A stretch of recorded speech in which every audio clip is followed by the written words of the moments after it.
There we go. Okay, so thank you everybody for joining us today. My name is Content Marketing Manager at Grade Us. I am joined today by Claire Carlile and Greg Gifford.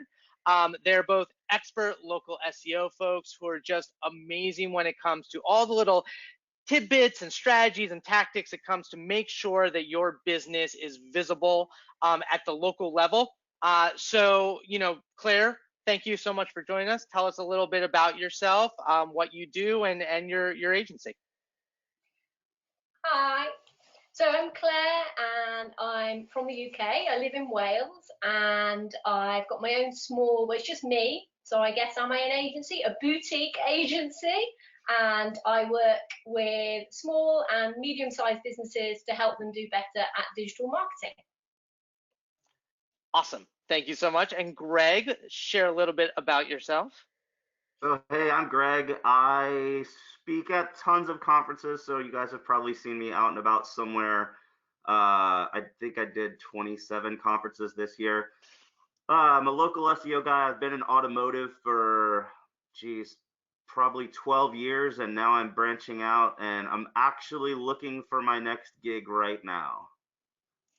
There you go. So just based on that, Greg, how would people get in touch with you, and what sort of what are you looking for? What types of services do you offer? Well, I'm a local SEO guy, so I definitely want a gig in local SEO. I've been management level, like pretty high level, for quite a while. So looking for a high level management thing related to local SEO. And you can hit me up on Twitter. That's where I'm most active. It's just at Greg Gifford, or you can pop me an email at greg.gifford@gmail.com. Awesome. So let's get started. Today we're going to talk about online reviews, and obviously with the Halloween themed webinar, there is this pervasive fear about asking for online reviews, and we're going to get a little into why it's scary and what you can do about it. But first off, to kind of just set the foundation of the importance of reviews, 2019 going into 2020, in terms of the local search ecosystem, Claire, why are online reviews important for a local business? Well, the answer to that is manyfold, but the way that I always explain it to my clients is that online reviews are the things that customers and potential customers are going to look at to help them make the decision about whether to use your products and services or use your competitors' products or services. And how would you say that customers are interacting with reviews? How does that impact that decision? What are some of those interactions look like? Consuming reviews, a lot of reviews. I always think of it about how I use reviews, which is that you will dig about in a number of different reviews for all of the your consideration set, and people are using them more and more, and people are getting to use them to rely on them as part of their decision-making process when they're choosing someone. Absolutely. And I know you've written a bunch about Google My Business specifically, and the roles that different aspects, whether it's images or categories or even just the business name. In terms of Google My Business, where do you rank reviews in terms of importance for what a business needs to do? I think it's becoming, in my experience, more and more of a foundational factor as more and more businesses are getting reviews and having a review and feedback strategy that they're putting in place. And whether or not it's correlation or causation, that means that businesses with excellent reviews will appear higher in the search results. It almost doesn't matter, but it's a pattern, isn't it? That you need to excel at getting reviews, getting the right reviews and getting good reviews. Well, Absolutely. It's the first thing that people see too. So I was going to ask you, Greg. Yep. I mean, just the way that people shop. I mean, the first thing that you do when you go to Amazon is you read product reviews, and when you're looking for a business on Google, the reviews are right there at the top, and that's the first thing you notice. So they're incredibly important. And obviously for the last 10 plus years, Yelp started kind of a renaissance with restaurant industry and their reviews. But Greg, you've worked in automotive, you work with a bunch of different industries. What industries are reviews important for? Does it even matter at this point? Oh no, it's important for everyone. Now, it kind of depends on what it is that your product or service is. If you're an electrician or a plumber, you're living by your reviews. If you're a restaurant, they're pretty darn important. But if you're a box retailer and you're selling toilet paper and stuff like that, it probably doesn't really matter too much. But especially for big purchase items like car dealers, boat dealers, RV dealers, it's incredibly important, because if you're going to go drop that much money, you want to know that you're going somewhere that's going to treat you well and that you're not going to get screwed over. Right. It's definitely a reflection of, your business and your reputation, and people are making those judgments. They're doing that research on their own before they even talk to anybody. But that being said, Claire, why do you think businesses, because I hear this all the time initially with people signing up for Grade Us, why are businesses scared to ask their customers for reviews? Because they don't want to hear anything negative about their business. Especially with small and medium-sized businesses, I think the fear is getting bad reviews. And small and medium-sized businesses, the ones that I work with, they're so intrinsically involved in that product and service all the way through the customer journey, that when someone writes something negative about essentially you, it's harsh, and that's really difficult to deal with. Greg, do you agree? Is there like a kind of personal feeling when it comes to the asking for the review that fuels that fear?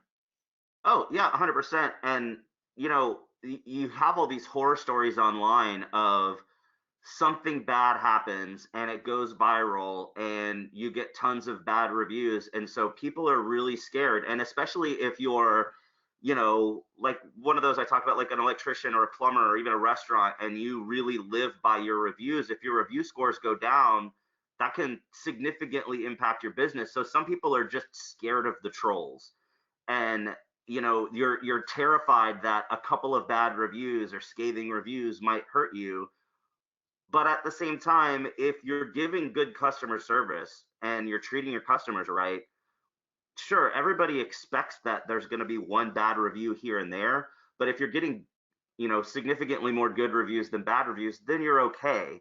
But most of the time, in my experience, people that are really truly scared of getting bad reviews are the people that know they're going to get bad reviews because they don't give the best customer service. So there's always that kind of trepidation of, yeah, if I start asking everybody, I'll get more bad reviews. But it's pretty easy to explain away and say, yeah, but you give great customer service. Look at all the great reviews you get. If you ask, you're just going to get that many more. But then when people are like, oh no, I'm really scared I'm going to get bad reviews, and they've got bad reviews in the past, that probably means there's some sort of process change that they need to pay attention to first. Absolutely. And when you're working with a client, how do you help them kind of get over that fear initially? Oh, it's just education. It's showing them, hey, look, you know, I kind of explain it. I always use tacos as an example. If I go to a restaurant and I get some fish tacos and there's a Band-Aid in that fish taco, heck yes, I'm going to leave a bad review for that restaurant. But if I go get a fish taco and it's the best fish taco I've ever had in my life, chances are I'm probably not going to leave a review. But if I'm sitting there and I'm clearly enjoying that taco and the waiter walks by and sees that I'm loving that taco and says, hey man, looks like you're really enjoying your meal. And I say, man, this is the best fish taco I've had in my life. And the waiter says, oh, that's great. You mind leaving us a review? At that point, I almost feel obligated to leave a review because I just told him it's the best thing I've ever had in my life. And then he says, well, hey, if you don't mind, will you leave us a review? Then I'm going to leave the review. And it's kind of human nature that when you have a great experience, you don't necessarily leave a good review unless you are asked to leave that review. Most of the time when you explain it that way to people, they go, oh, okay, yeah, that makes sense, and I'll start asking for reviews. And that's a great point. Do you think, Claire, would you say are more businesses asking for reviews, or are the majority still not even asking and just kind of hoping for the best? I'm the businesses that I work with are certainly asking for reviews, but in my day-to-day, especially, you know, geographically where I live, no, I'm not seeing any prompts. Same for you, Greg, or is it growing? I think in certain verticals, I think restaurants have really caught on. I think that's probably more from the Yelp effect than anything else, but I think restaurants have caught on. For sure, hotels have caught on. Almost every hotel I go to, and I travel a lot for conferences, and almost every hotel has some sort of a little business card or flyer or something that they hand out that they're like, hey, if you love us, make sure you go to TripAdvisor and leave us a review. So I think certain verticals have caught on, but others, I think they're still pretty clueless about it, and it's not even on their radar. So you would say that probably then reviews are a major opportunity as a competitive advantage, and to take that a step further, it was interesting. So John made a comment, and he was saying you referred to some of the businesses like that you wouldn't think need reviews, like a toilet paper salesman. He would say that even for those businesses and those industries that might be more boring, that I guess the reviews impact the visibility when it comes to local search. Do you agree with that, or do you think that the more boring industries like maybe like insurance or something or financial should ignore reviews, or should they also even though it's not going to be as much an impact maybe on the customer journey, would still impact their local visibility? 100%. Yeah, the reviews are definitely a part of the algorithm, especially because nowadays consumers are more hip to the review game, and a lot of times consumers are searching for, they're not just searching for plumber near me or plumber in Dallas or plumber in Wales or whatever. They're looking for the best plumber near me or the best plumber in my town. And as soon as you include that best term, it's only showing the guys that have better reviews. So even if it's something where you're looking for the best plumber in my area and you don't necessarily care about the specific reviews of that one plumber, you still search with that term best, which automatically includes reviews in that search. So it's really important for everyone. Claire, would you agree? Have you seen, like, even for like a B2B company, should they be asking for reviews as well? Yeah, I think it's contextual, isn't it? And Where did Greg go? And then you look at your closest competitors, don't you, within that niche to understand, where do you sit within that competitive landscape. But yeah, I think it's relevant for nearly all industries. It's so funny because Claire let us know ahead of time that she's not the biggest fan of like horror and whatever. So knowing whatever Greg has up his sleeve is like you can't help but be on edge. Am I right? Rock and roll. That is amazing. We have to take guesses from the audience at this point. Does anyone have any guesses as to who myself, Greg, or Claire are supposed to be? Russell Jones says, I ate him. I ate him. I guess you got eaten, Greg. Any guesses? Russell guessed that I am zombie Carrot Top, which I could totally see. Here's a little clue. Here's a little clue as to what I am.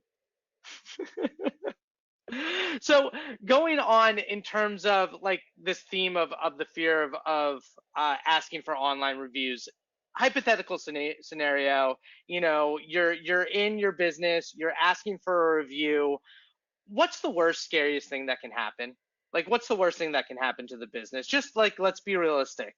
Greg, what are people like really afraid of?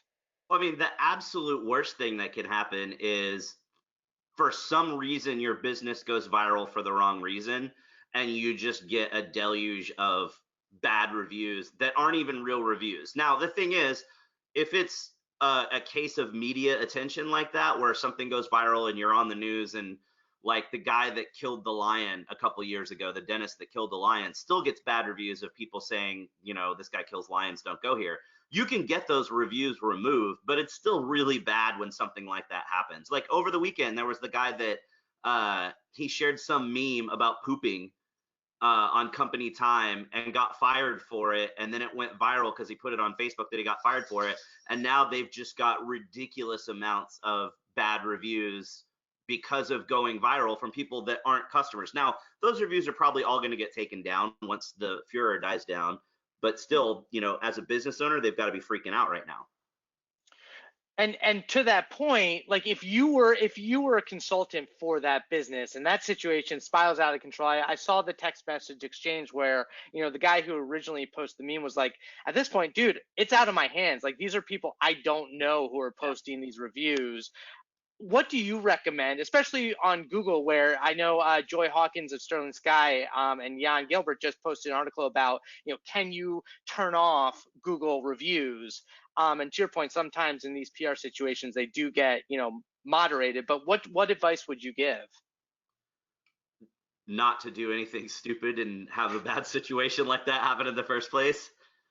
No, I mean, when it happens, you just kind of have to roll with it and understand that you're going to get a whole lot of bad reviews. But if you've got a good SEO person or agency on your side, then you know that at some point those are going to go away.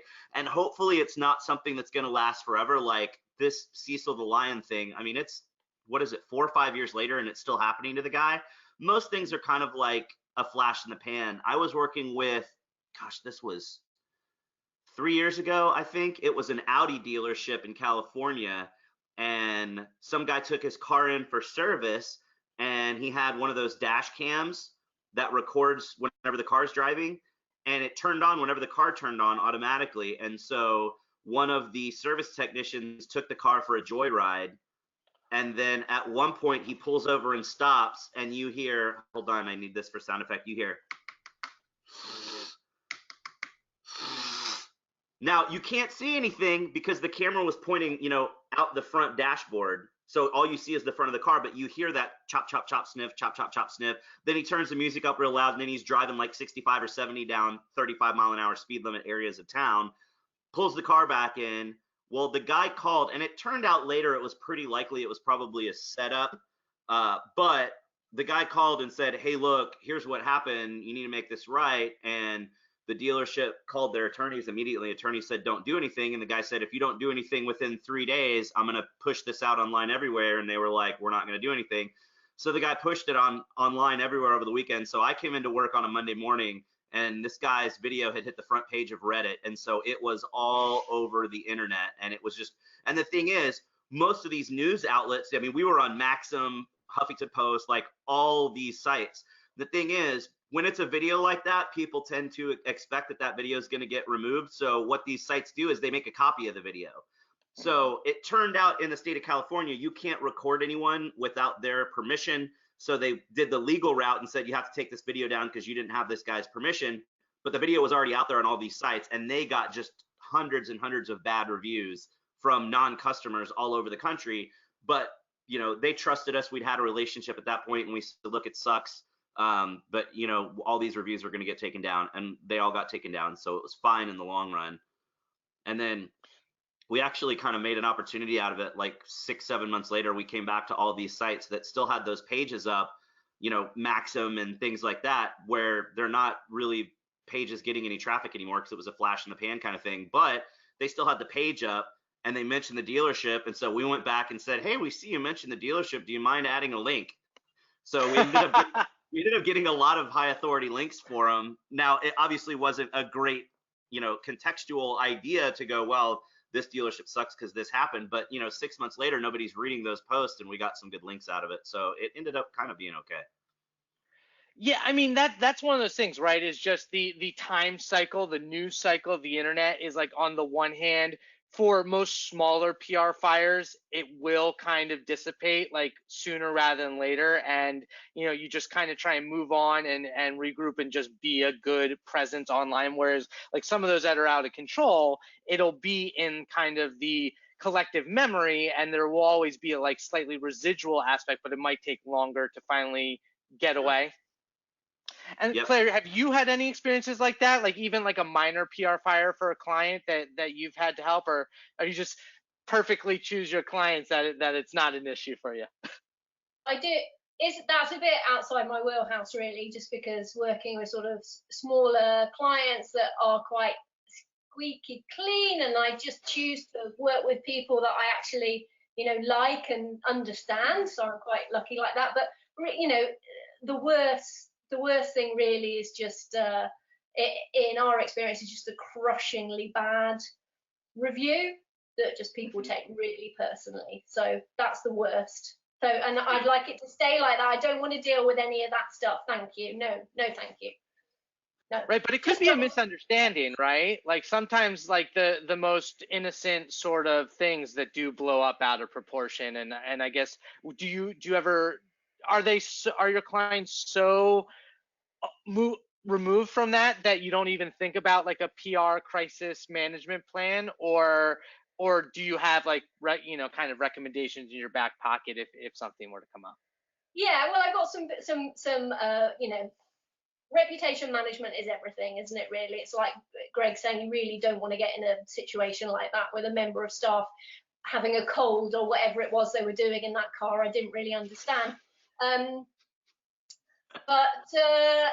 Yeah, you don't want to find yourself in that situation. And if something does blow up, then obviously you do need some sort of strategy in place. And I'm sure that we could put something like that in place for a client if I had anything like that, but I obviously don't want anything like that to ever happen. But yes, it's to have something in place that if something blows up and something awful happens, then you know who you're gonna roll out, who's gonna say something, how you're gonna manage that difficult situation. So yeah, it's a possibility, isn't it? Yeah, and I think that's a really good point also, because like we do have other, boutique agencies, who are in this audience as well, who it's just good advice in terms of know who your clients are that you're choosing, like be selective if you want the potential PR disaster. Like obviously there's potential money there, but to Greg's point, it's gonna be more damage than being able to put Band-Aids. So like, is it worth it? Those 10 links that you got with that like horrendous story. It's crazy. And to jump in real quick, so I do want to, we got some updates. Elizabeth guessed Claire's costume, that she is in fact Greta. A couple people did guess me that I am actually zombie Bob Ross. I was gonna wear my glasses and be hipster zombie Bob Ross, but I didn't want to get makeup on it. And then Andy Simpson, Claire said, "We love you, Greta." And we love you, Andy. What's Greta? Am I missing something? Claire? What's Greta? Greta Thunberg. So she's not scary, but climate change is really scary. Okay, gotcha. So moving on in terms of like asking for reviews, and this is a big question that comes up with our customers a lot, whether it's the face-to-face or the email or text. When would you say is the right moment to ask for a review? Does it depend on the industry, and what are some examples of industries of like when's that right time to make the ask? I would always say face-to-face is the best time. Clearly sending an email to follow up is great, but that personal connection when you look somebody in the eye and, maybe you're shaking their hand, maybe you're not, whether that's at, the point of sale at a register, or whether it's the plumber collecting your money for the job that he just did, or you're at the restaurant and you're getting the check, or, maybe like I said, the waiter walks by and sees that you're clearly enjoying your food. Whenever you can see that it's the point where it makes sense because you're talking about the experience that customer just had, that's the best time to ask for that review. And then sure, follow up. It's always good to have some sort of a handout to give them. Like, like I said, the hotels always have some sort of like little business card or 4x5 card to hand out to you. Restaurants do that too. Follow up with emails and do all that, but it's better if you ask face to face first. Really kind of establish that relationship, that personal kind of moment, like the taco story. Claire, what would you say to that? When is the best time to ask, or that you advise clients? I think it's probably partly niche or vertical dependent. So I think test and see what works for you as a business. But I think there is a time and a place. If you've just had reconstructive teeth surgery, then probably when they come out of the dentist, probably not the best time. So there might be leaving it a day before that one, or a couple of days. But yeah, it depends. And I like to, to try things out, to use different cues. So it could be face to face, it could be something visual, it could be something on a t-shirt, it could be a prompt to review on the bottom of a receipt, it could be on the back of the toilet door, it could be an email, it could be a text, it could be any of those things, couldn't it? So you can work out what works for you, what's the sweet spot, but just leaving lots of cues. Yeah. Not too many, but different people want to do things in different ways, don't they, at different times? So I think it's dependent on your industry partly. I think that's a really good point, and especially when going back to what Greg was saying about the ask, like, I think it's really tough too of knowing who should make the ask. Like, all these different people are interacting with customers. When you're working with a client and you're educating like the owner, the boss, who they have to talk to their employees, and ultimately their employees are the people who are going to be asking for the review. How do owners educate their staff to ask for it, and what are some tricks that you would tell owners to teach their staff to ask for the review and teach them to pick the right moment? Well, we always just kind of educate the owners on the importance of the ask, and we explain to them that the easiest thing to do is to make sure that it is a clear, concise process, and it's not difficult, so it's very easy for them to pass that on. So typically we'll set up some sort of a page on the website, so it's like domain.com/reviews. Whether we're setting that up manually or whether we're using a reputation platform and we're putting it on that page, it's really easy for all of the employees to know, off the top of their head, hey, if you want to leave us a review, go to our website.com/reviews. And that way it's just easy, and it's not some long, complicated process. If you've got the handouts, it's great. If it's, like she said, a note on the back of the bathroom door, or, maybe it's the dentist and they're waiting until that person is happy with their new teeth. But it's easy for everyone to know, here's the end all be all place to send customers to leave reviews. That makes a lot of sense. And Greg, you mentioned the handout. What would you specifically put on the handout? Would you just put the link to the website and the specific page? Would you put the link to the review sites, or would you actually put instructions on the handout on how to leave the review? Depends on what's on that reviews page that you're sending them to. So typically, we usually just kind of make sure it's branded so it matches the company branding. And then it's some sort of a message, depending on the vertical, that's basically like, thanks for doing business with us today, or thanks for coming to see us today.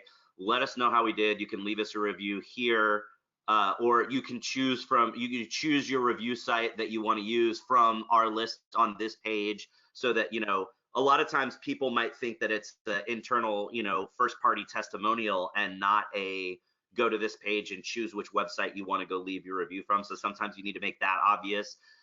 In some cases lately, if you have keywords in your Google review, it helps you rank for those keywords, but you have to kind of skirt the law because you can't really tell people what to write.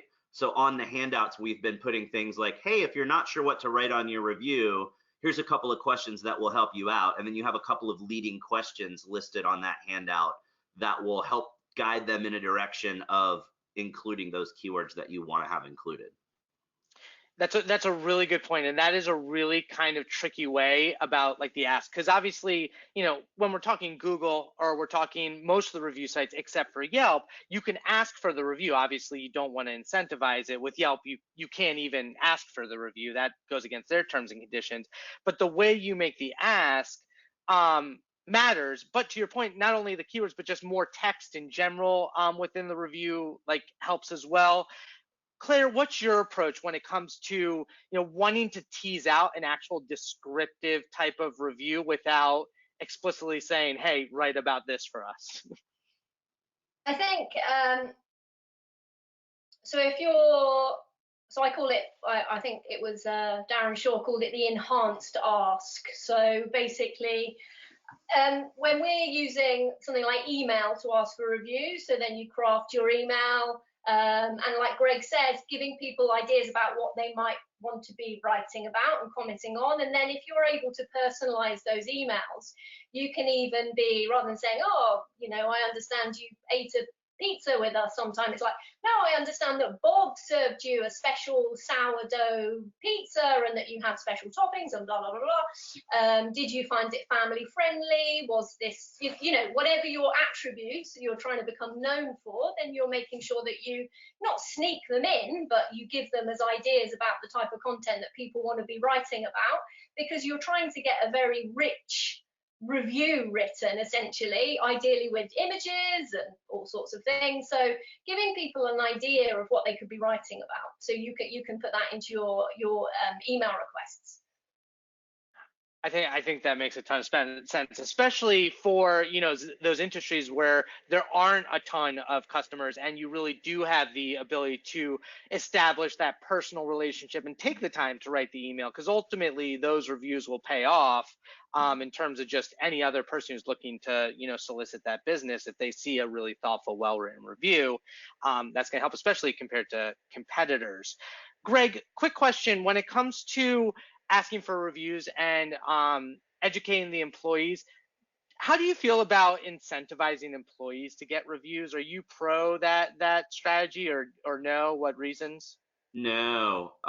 Too bad I don't have the Jason thing on still. I would grab my machete and chop that idea down. We've had very, very bad experiences in the past. Favorite example was several years ago. We were working with a car dealership in Arizona, and they wanted to incentivize their employees to get reviews. And so they said, hey, we saw you speak at this conference about the importance of reviews. What we're going to do is we're going to give all of our sales guys a $50 bonus every time there's a Google review left with their name in it. And I said, no, that's a really bad idea, because your sales guys are just going to start creating fake reviews because it's easy money. And they're like, oh, no, they would never do that. And sure enough, that really happened a whole lot. And it became, and obviously those of us in the biz can read stuff and pretty quickly determine, hey, these are probably not real reviews. But it was so blatant that anyone in the world would look at it and go, wow, these are all fake reviews. They all say exactly the same thing. And the worst thing that happened was, one guy that worked there left a review on his own profile, and his name was Chuck, and he said, great place to buy a car, come see Chuck. And so it's against Google's terms of service to write a review for the place of business where you work. So that one review could have gotten the entire listing suspended.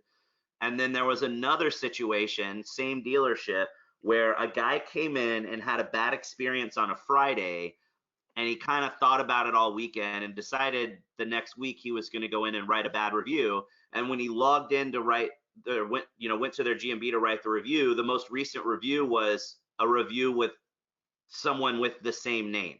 So the sales guy had created a fake review using the guy's real name as a profile. So the guy saw it, and then he wrote a review and said, hey, this is the worst mistake of my life ever going here. All their reviews are fake. The sales guy posted a fake review under my name. Don't believe it. This is the real me, blah, blah, blah, blah, blah. So, of course, we talked to the dealership, and they called the manager at the store, and the manager said, no. The original review is real. That guy, the sales guy, says it's one of his best friends, so it's a legit review. The other one's our competitor trying to mess with us. And we were like, okay, well, whatever. We were trying to figure out how to respond graciously, and they came in and said, hey, you're a competitor, stop leaving fake reviews. So then the guy was like, oh, you want to play? And he went and created like 15 different profiles on Google and left tons of reviews on every platform saying that they were leaving fake reviews. So now anything you went to, there were all these reviews saying fake review, fake review, fake review, and it really hurt them. So it's a really bad idea to incentivize your employees, because it's just too easy for them to fake stuff. Wow, that's crazy. Do you agree, Claire? It's not something it's not something that I've looked at or done. It's just encouraging. You know, it's like Greg was talking about, educating employees to understand the relevance of reviews for that business, so everyone can stay employed, gainfully employed. That, you know, that's what's in it for your members of staff, isn't it? And you know, you should be celebrating your staff regardless of whether, if they're doing a good job, you should be doing it regardless of whether or not their name got mentioned in a review. Yeah, and like at a restaurant, and if I see a good review at a restaurant that says, hey, you know, Claire was the best waitress ever, you know, we love going there. We always sit in her section. And I read that review. I'm like, okay, cool. Maybe I'll ask for Claire. But if I'm going into a bank or a hotel and somebody's like, wow, Steve was the best front desk guy ever, I'm not going to walk in the front door and go, hey, I want to make sure I talk to Steve today. You know, it just doesn't make sense for a lot of verticals. Yeah. That's absolutely, that makes sense too. And so in terms of, like, you know, so obviously incentivizing employees has a potential to backfire, really spiral out of control, not worth it. What are some specific tactics or strategies that have been really effective for the clients or people that you consult with? I mean, for us, the face-to-face ask, it starts the face-to-face ask at the point that it's a happy customer. You follow up, or you at the point that you do the face-to-face ask, you have the physical leave behind, whether it's you know, a 3x5 card or a business card or something. You give them something physical that has the URL that you're telling them to go to. So you're asking and you're handing them something. Then you follow up with an email later. That's typically what our process has been, and we've been very happy with that. Sometimes we've had situations where clients have followed up with text messages, and text messages tend to work really well. But it's just the laws around sending text messages are so dicey. I don't like to really play in that area. Gotcha. Does that depend on the industry, or like I'd assume some industries are more stringent when it comes to that sort of communication? No, I mean, just text messages in general, you have to like double opt in to be able to send marketing text messages, and asking for a review is a marketing text message. So, you know, just because you're a restaurant and somebody fills out your form for a frequent diner card and puts their phone number on it doesn't mean you're allowed to legally text them. So it's just Right. a lot of people don't understand the laws around that, and they do it anyway. And most people don't get in trouble, but if you hit the wrong person that wants to be litigious, then you could be in trouble. Gotcha. And Claire, what do you think? Have you had any specific strategies or anything to add to Greg's kind of procedure in terms of asking for reviews that have been really effective for your clients? I think the biggest thing is actually having a review and feedback strategy in place in the first place. So rather than being scattergun in the sense that, you know, try this, you know, sitting with a client when you start working with a client to understand the touch points. So where does the customer start the journey? Is there a booking office? And then is there a physical location that they go to? Is there an email exchanged at any point? So mapping that out and working out what the touch points are going to be, because all the businesses that I work with are so different, you know, because it could be hospitality, tourism, it could be an attraction, a boat trip, an ice cream shop, you know, so many different things. So actually having a strategy in place and digging down into what these touch points are before you just scattergun ask for a review, you know, because you can become too review centric. And that was one of the other things that you were saying, you know, so the person in the booking office asks you to leave a review, then the skipper of your boat asks you to leave a review, and then the person that takes you off the boat asks you to leave a review. You know, does this business only care about reviews, or does this business actually really care about the experience that I've had? So it's definitely on a case by case basis, I would say. Well, and if you ask too much like that, you could turn people off, and you could turn someone that would have left a good review into someone that's like, yeah, you know, it was a cool place, but they were really too aggressive and asking me for a review. You just and want that's my bad. review. Totally. And that makes me think of, I don't know if you guys have read Daniel Lemon and Jay Baer's Talk Triggers book, but they talk about this idea about experiences and coming up with creative experiences that like spur on the review, where it's like just the face-to-face ask or just the first email will trigger it because something they're doing with their business is like talk worthy. So like, Claire, have you seen, what are some things that your clients have done that makes them review worthy? Like, what are some of the things that they've improved about their business that people want to leave that positive review when they ask? I think, you know, exceeding customer expectation, which doesn't necessarily just mean set the bar low for yourself to start off with and then you exceed expectation, but understanding the competitive landscape, what your customers do well that you could be doing better, what's valuable for your customers and potential customers, and because there's so much more to reviews than just, oh, we've got reviews. What about the data mining? What about understanding themes in reviews? What about understanding what the positive scenarios are and the negative scenarios? What can we learn from this to position ourselves so that we are, oh, hi. So I was just about to say, so we're delighting people, which is what Greg's doing now. All the seance. Greg, I was being really serious with some very valid points. I'm being serious too. That's a talk trigger, though. I mean, people might come away from this webinar and be like, this whole experience of like, oh, did you see Greg, when he was doing all his costume changes and holding up the skull candle, and now I need a local SEO guy. It's the skull candle. I didn't know. Yeah, let me. I can only imagine what you thought it was. I'm very traumatized by this webinar. That's my review. So, Greg, what was some of like the automotive dealerships? Like, what were some things that made them stand out, that made them review worthy, that you've worked with in the past? Most of the time, it's the people that really concentrate on giving just amazing customer service. So the guys that truly give awesome customer service, like we said a second ago, not the ones that are just asking, but the guys that truly care about the customer experience. Those are the guys that sometimes you don't even have to ask as often. And now, obviously, like I said earlier, it's just not as much human nature to leave reviews if you're happy. But still, if you give just stellar customer service, and everybody knows buying a car is a pain in the ass, and you hate that experience, and you have to go sit there for hours and hours and hours. So when you have the dealerships that are aware of that, and they try to just ease that burden and make it as painless as possible, those are the guys that find it really easy to get great reviews. And I mean, that's the interesting thing too, right? When it comes to the review content, it's like them mentioning the support matters, like in some industries. Obviously it matters across the industries, but in terms of when people, like customers, are reading the reviews, to your point, like maybe in the automotive industry where the sales process is stereotypically painful, and having that kind of shown to be not the case, or in a restaurant where the waiter is really good, matters. But then in another industry like the bank, where the teller doesn't, how nice they are might not matter as much. They're kind of different strategies for those types of reviews, would you say, right?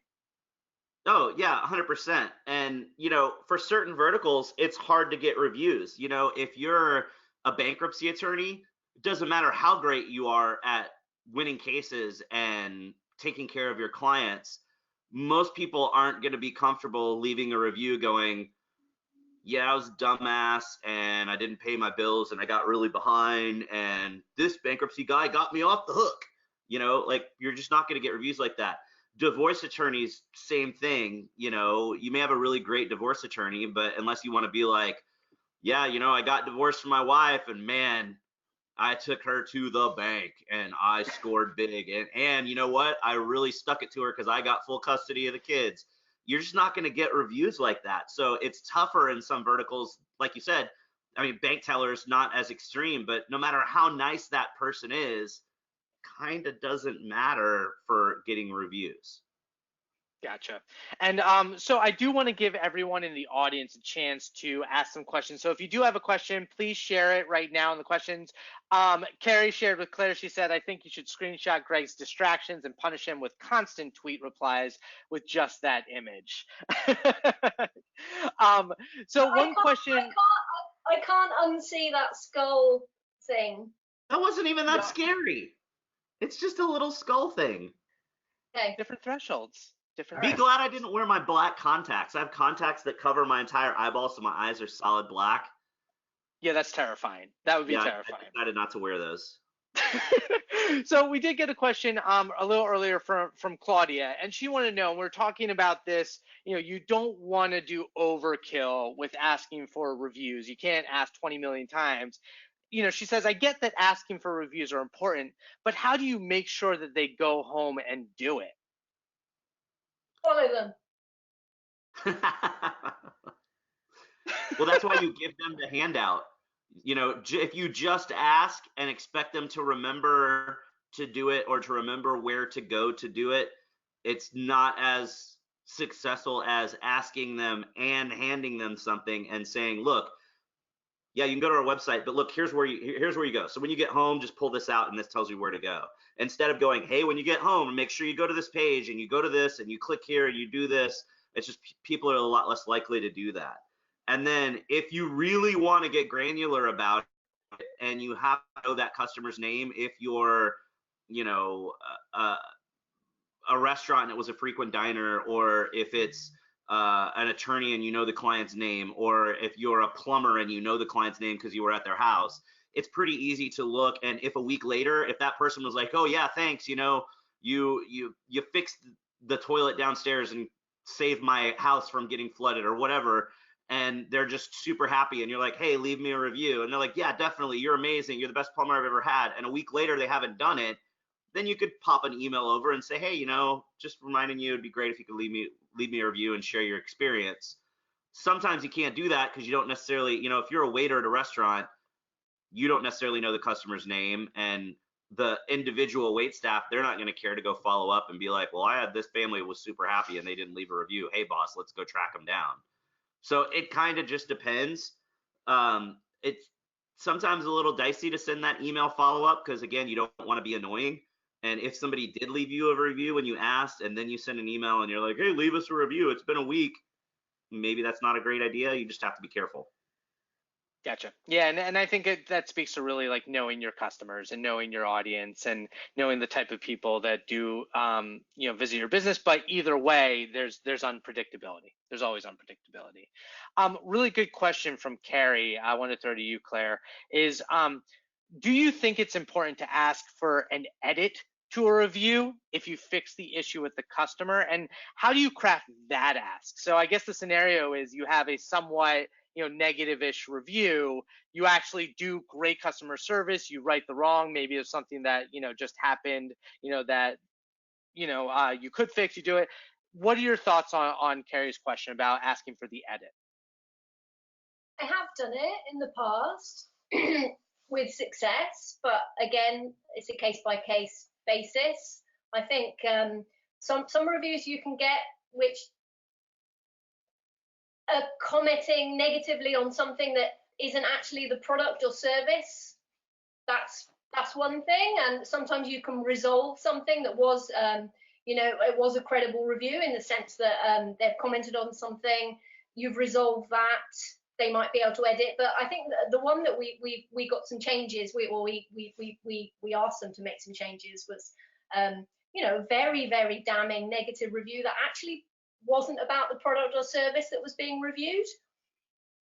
But again, case by, it's not, you know, every single negative review that you can't ask someone to edit them, obviously, but you know, it is possible to get someone to do it if it's the right scenario, which is probably not a very helpful answer at all, but yes.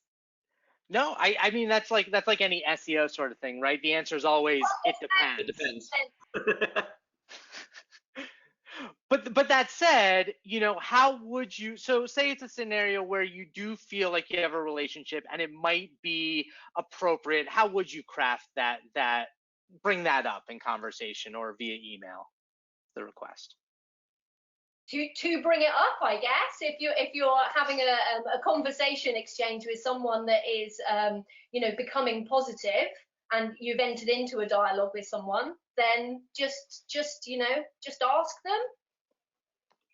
Yeah. Especially if you think that you're going to have success with that ask. Right, and that goes to like having the nuanced sense, like a little emotional, you know, EQ, with talking with your customers and having that relationship. Like if it's not, let sleeping dogs lie, and just represent yourself with the response in the review, right? Yeah, in a very authentic way. Is like, you know, would this be a fair request? You know, because if it's not a fair request, then don't do it. But if it is a fair request, then would you consider that?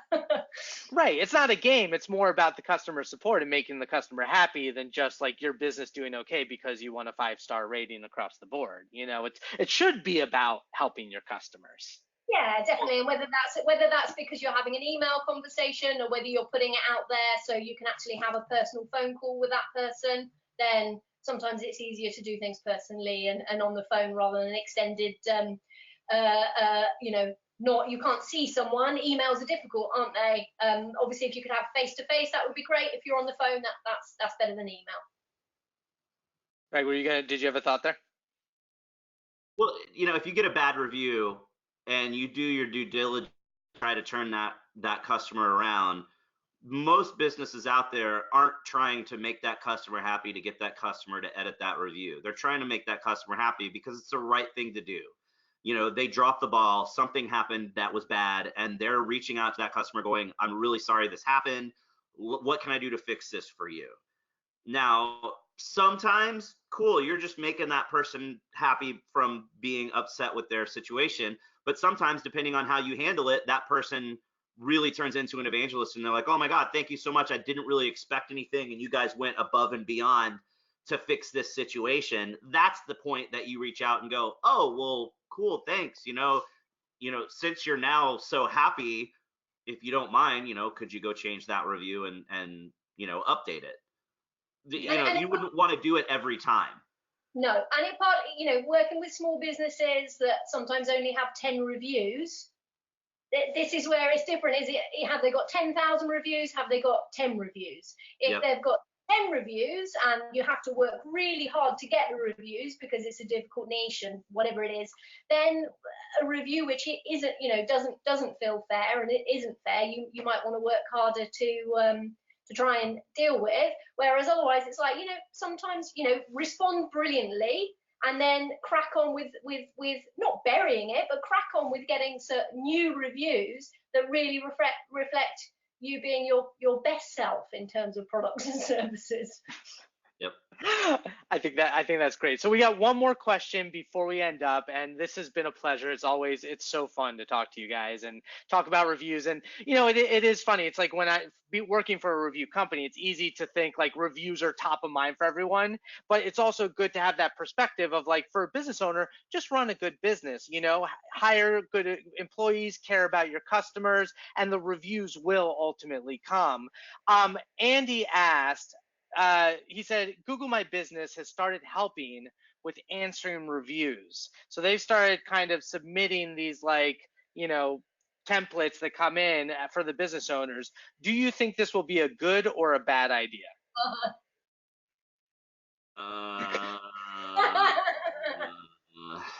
I guess for people out there that have never paid attention to reputation management, any little bit of assistance might help them. But I just think anytime you're going to templatize responses, it's a bad situation. Yeah, that makes sense. And it's like when we're talking about, to your point, you guys both said how important it is to be genuine and authentic. It becomes that much more tricky to be authentic when you're using a template. That said, you can probably personalize. You can use that if you're the type of person that might have a hard time of just finding the right words to communicate with someone and you're just not a writer. Like, you can use that as a starting point and then make it your own. But just using the template is probably a little risky, right? Yeah, I think so. Well, I just want to thank everybody for joining us today. I really hope that you found a lot of knowledge and insights in everything that Craig and Claire have shared with us. Obviously, the review space and local SEO is very complicated. It's tricky, it's nuanced, but it's really important. And ultimately, I think the biggest takeaways that we got from them is, make sure that you're putting your customers first. Do your best to take care of them. Give them a good experience. Represent your business well.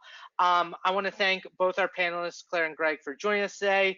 Before we part, Claire, can you tell us one last time, how can people find you on Twitter or via email or contact you? So I'm Claire Carlile on Twitter. So that's my name, CLAIRE, and my website is clairecarlilemarketing.com. Great. And Greg, how can people get in touch with you again? Yeah, definitely Twitter's the best way. I'm pretty active on Twitter, especially at conferences, and it's just at Greg Gifford. So super easy. Awesome. Thank you so much, everyone. If I didn't get to your question, or if you do have any other questions about GradeUs, the review management platform, please don't hesitate to email us, support@grade.us. We're happy to, hop on the phone, talk to you about any questions that you have, explain the platform as much as we can. It's been great. I really appreciate it. Everybody have a happy Halloween. Be safe. We will have a replay of this webinar. It will go up on a blog post on Thursday, so keep an eye on blog.grade.us. And everyone have a good one. Thanks again.